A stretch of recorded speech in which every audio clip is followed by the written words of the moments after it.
Opa galera, beleza? Sejam todos muito bem-vindos ao canal. Esse aqui é o primeiro vídeo, né? Onde a gente vai inaugurar falando sobre o existencialismo é humanismo por Jean-Paul Sartre.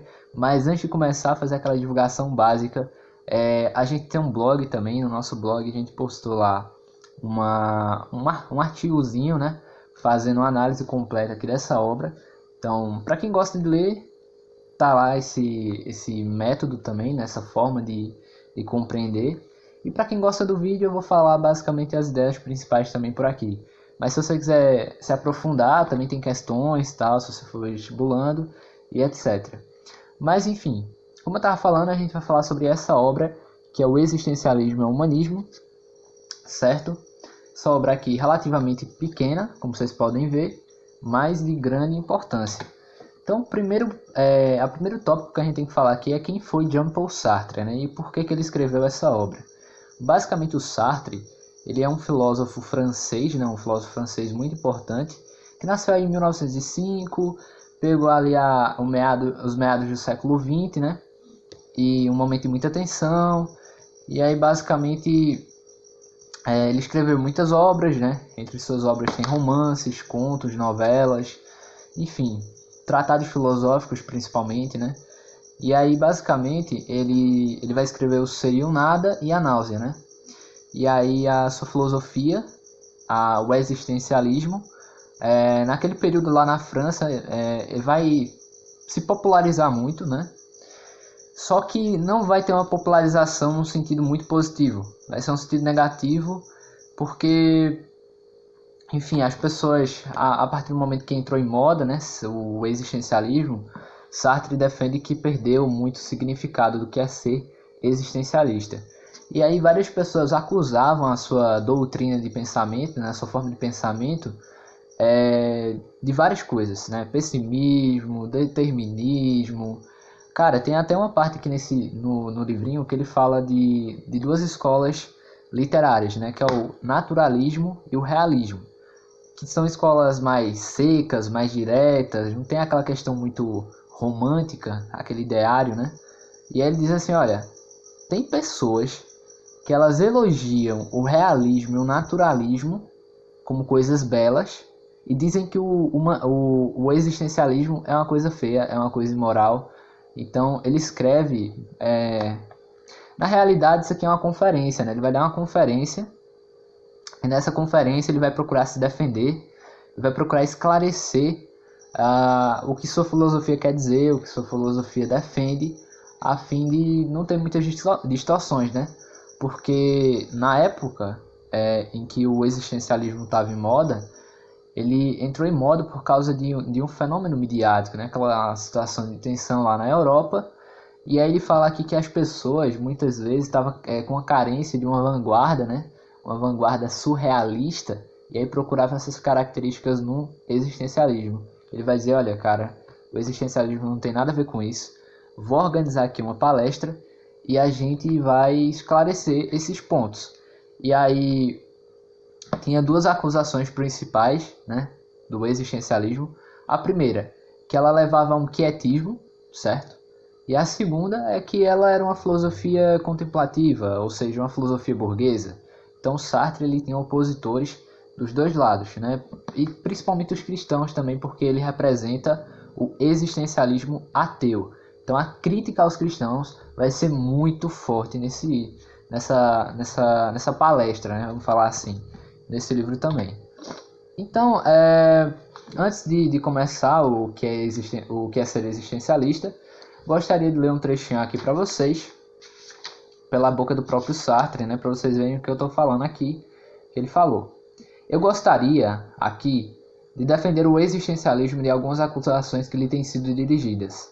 Primeiramente, acusaram-no de estimular as pessoas a permanecerem em um certo quietismo desesperançado, uma vez que, sendo as soluções inacessíveis, dever-se-ia considerar que a ação neste mundo é totalmente impossível, e de levar as pessoas a uma filosofia contemplativa, algo que, sendo a contemplação um luxo, nos conduziria a uma filosofia burguesa. Essas são, sobretudo, as críticas dos comunistas. Então, como você pode ver, todo mundo atacando o cara, né? E ele, inclusive, diz aqui que o pessimismo, tem uma senhora que vai dar um pitaco, ela diz que o existencialismo esqueceu do sorriso da criança, né? E ele vai ficar aí, acho que provavelmente muito revoltado.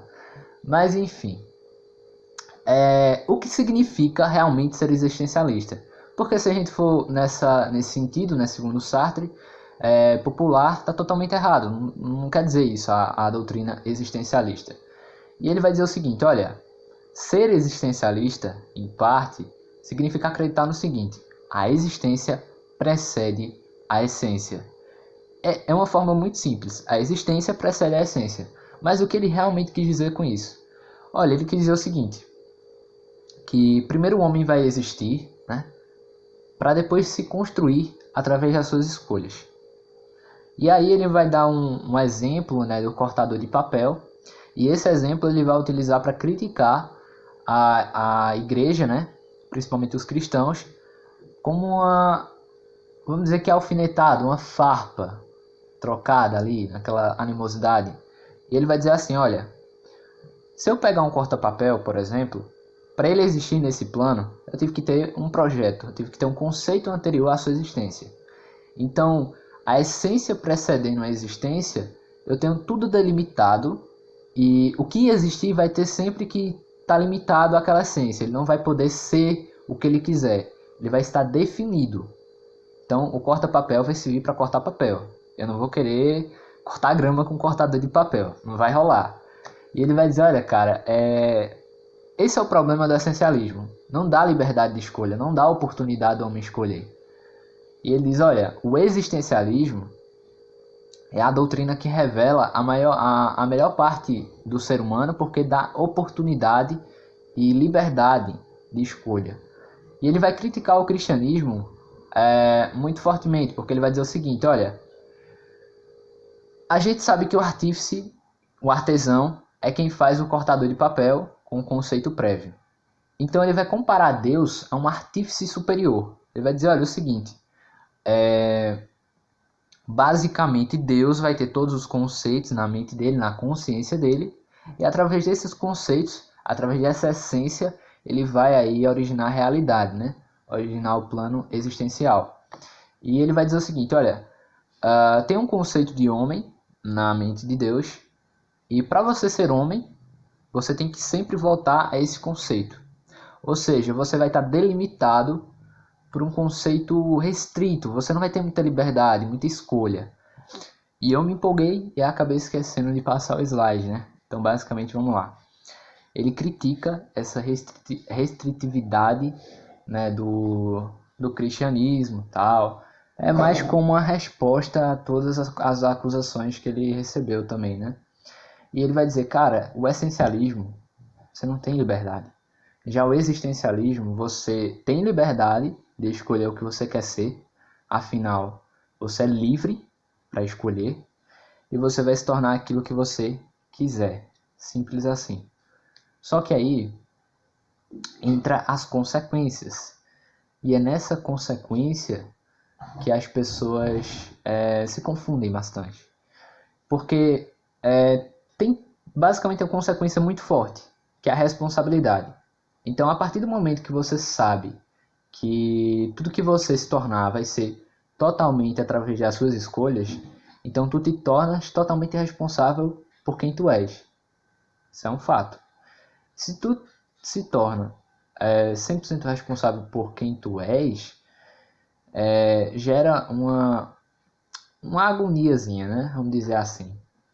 E ele vai dizer o seguinte, é isso que a gente chama de subjetividade, né? A subjetividade individual, ela é o quê? Eu basicamente vou me definir através das minhas escolhas. Então, o que eu for vai ser através das escolhas que eu fizer. Subjetividade individual. Só que, como se a responsabilidade já não tivesse grande, né, para o próprio ser humano individual lidar, ele fala o seguinte, olha, ao me moldar, né, eu sou exemplo para as outras pessoas também. Então as outras pessoas, ao me verem, vão se espelhar em mim, da mesma forma que eu vou me espelhar nelas. Então tudo que eu escolher para mim também vai influenciar na subjetividade coletiva, na subjetividade das outras pessoas. Então as outras pessoas vão se construir, né? São projetos que se autogovernam, então todo mundo vai se construir, só que um vai ter influência do outro. Então aí o peso da responsabilidade fica muito grande, cara, porque tudo que você faz vai sempre ecoar pela humanidade, sabe? E aí é isso aí que ele fala que é um otimismo duro, né? Porque é bom, né? Você é livre, mas você vai afetar também a vida do próximo, então tem um peso de responsabilidade muito grande. Ele fala aqui no livro que é como se você fosse um legislador, então você vai definir os ramos, né, da sociedade. E ele fala, olha, tudo que você faz ecoa por toda a humanidade, mesmo que de forma imperceptível, você vai perceber. Então, esse peso, essa carga da responsabilidade causa o que ele chama de angústia, né? A angústia é uma coisa que é basicamente conhecida por todas as pessoas que já tiveram responsabilidade. Só que nesse caso, essa angústia existencial ela é muito forte. E aí é o primeiro ponto, né? Que as pessoas ficam colocando aí o existencialismo naquela época como algo negativo. Só que veja, e ele vai responder e ainda vai dizer por que não é quietismo a sua filosofia.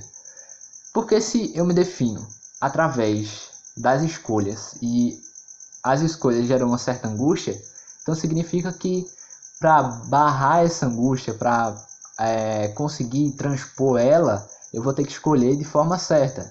Então, eu não vou estar quieto, acomodado, eu vou dizer, não é assim porque é assim. Não, sempre vou agir em busca de, pelo menos, aliviar essa angústia e tentar lidar com ela. Então eu tenho consciência dos meus atos e a partir dessa consciência eu vou conseguir lidar com as coisas.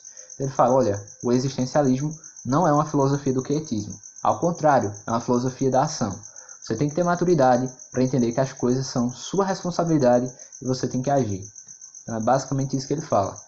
A segunda parte, que é a crítica mais pesada, ele diz assim o seguinte, olha, como não existe essência precedendo a existência, o homem ele não vai ter nada para se agarrar ou se amparar, eu não vou ter nenhum conceito prévio, eu não vou ter uma moral já formada, afinal a moral é tudo que eu formo.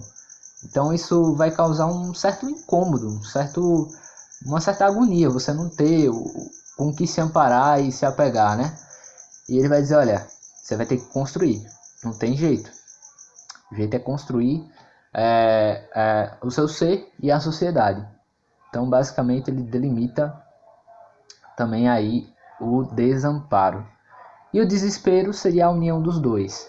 Só que Sartre vai dizer o seguinte, olha cara, o objetivo não é nem o desespero, nem o desamparo. O objetivo é que você tenha uma maturidade existencial para conseguir lidar com suas questões e viver sua vida tranquilamente. Você é um homem condenado a ser livre. Então você não é condenado porque você não criou a si mesmo, alguém criou você, e você é livre. Então você vai escolher, basicamente, as coisas que você quiser fazer da sua vida.